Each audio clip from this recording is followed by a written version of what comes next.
We are now entering the 5th week of Lent. Next Sunday, we will celebrate Palm Sunday, the entrance into Holy Week. And we've been on this journey for these 5 weeks. Perhaps we fall into a couple of different camps regarding our Lenten resolutions. Perhaps right now we're saying, oh, I had Lenten resolutions? What were my Lenten resolutions? Perhaps some of us remember them and we're like, oh, haven't really fulfilled much of them. And perhaps some of us would feel like, yes, victory this year. I finally fulfilled at least one of them. We've been walking through this time, struggling, walking with the Lord. And today the liturgy presents us with this shadow of the cross, but also with the hope of the resurrection. Jesus wants to give us hope today. He doesn't want to give us this thin, uncertain hope, something ethereal.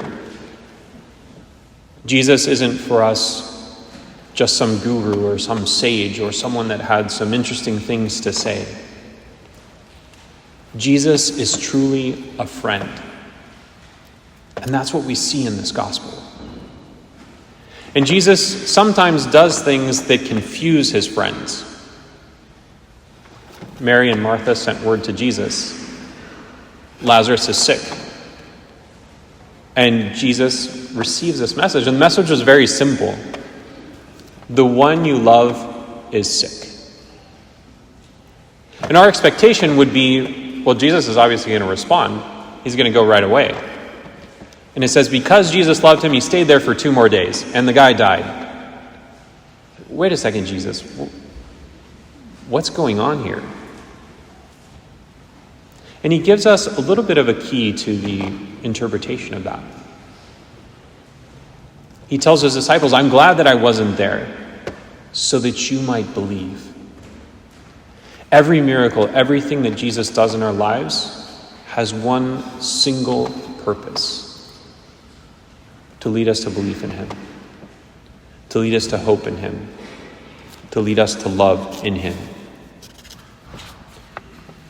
And Jesus wants to show us today that he is a friend.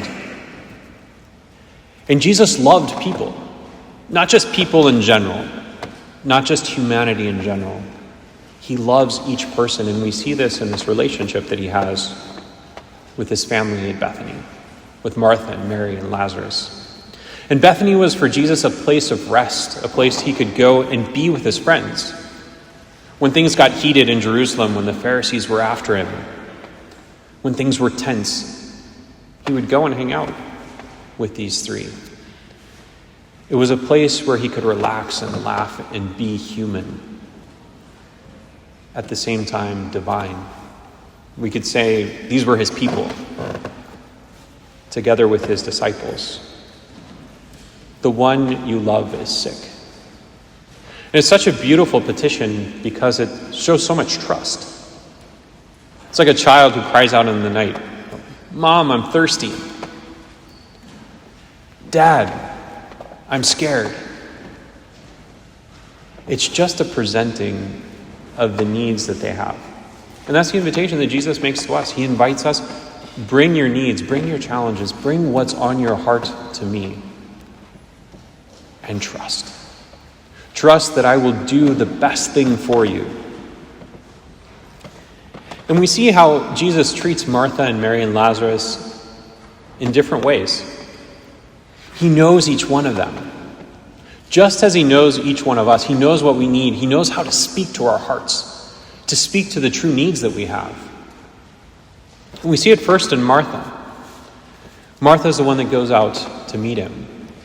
Just to set the stage a little bit, we have Martha and Mary from the famous gospel passage earlier, where Jesus is over for dinner, Martha's cooking and cleaning and doing everything, and Mary is just sitting at Jesus' feet, just taking it all in.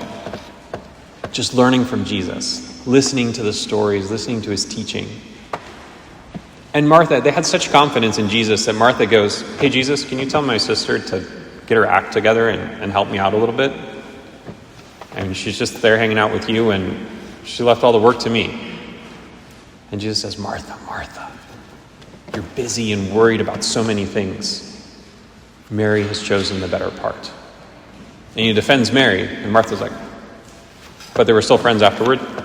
So Jesus said something to her and helped her to understand this depth. But he speaks to each one. Martha needed reasons. Martha needed to speak to the head. So Martha runs out when she hears that Jesus is coming. And she says this phrase that's powerful.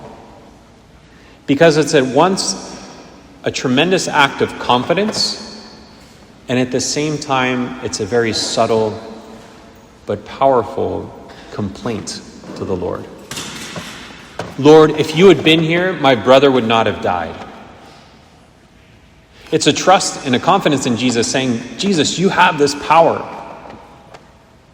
If you would have been here, you could have saved my brother.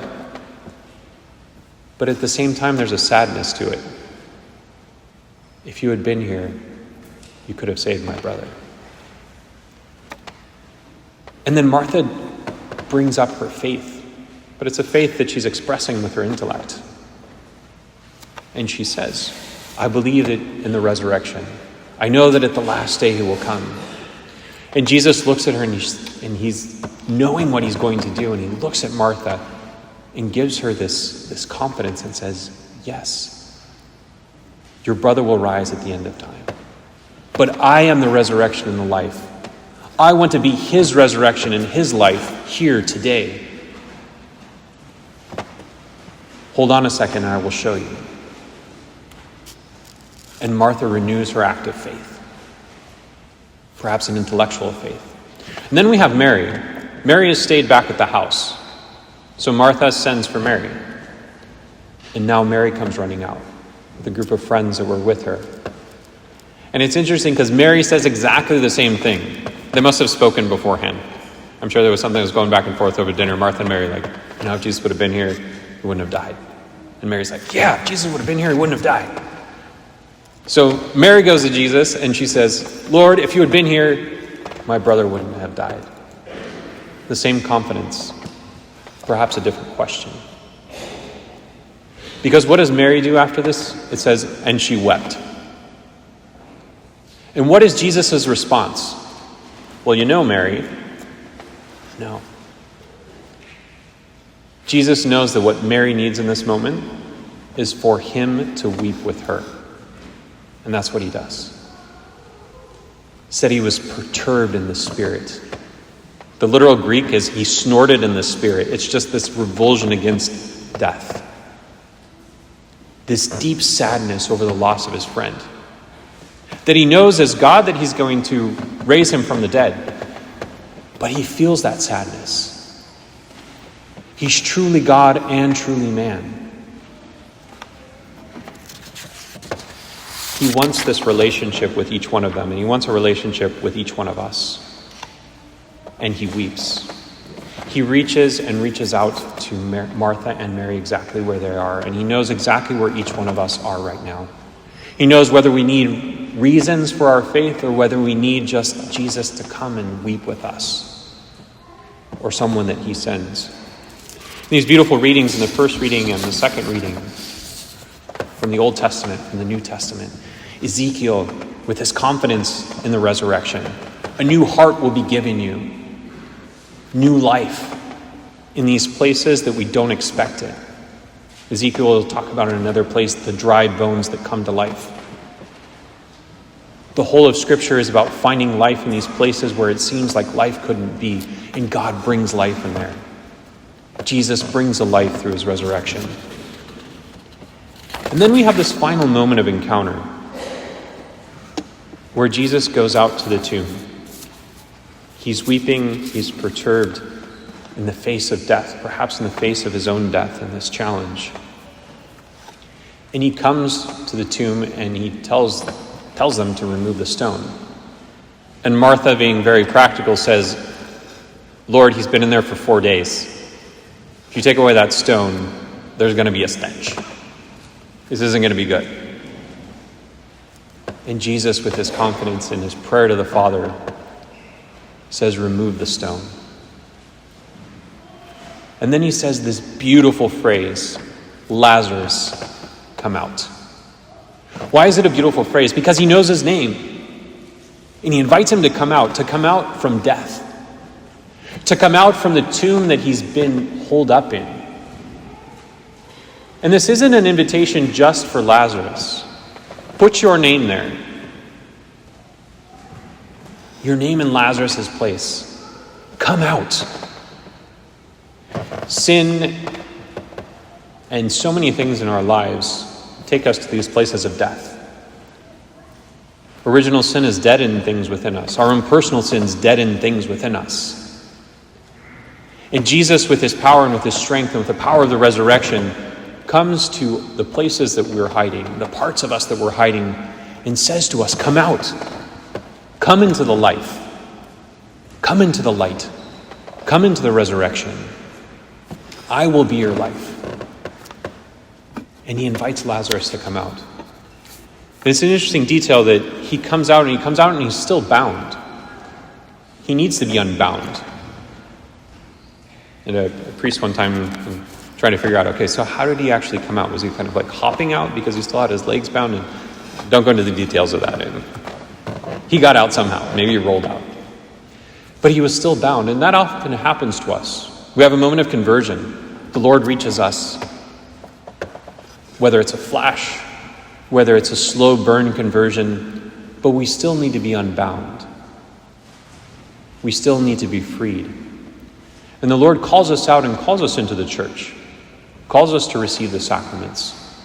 There's so many different ways that we are unbound. A beautiful way during this Lenten season is also through confession, to be unbound through confession. Jesus speaks of this binding and unbinding when he gives the power to the disciples in his name to forgive sins.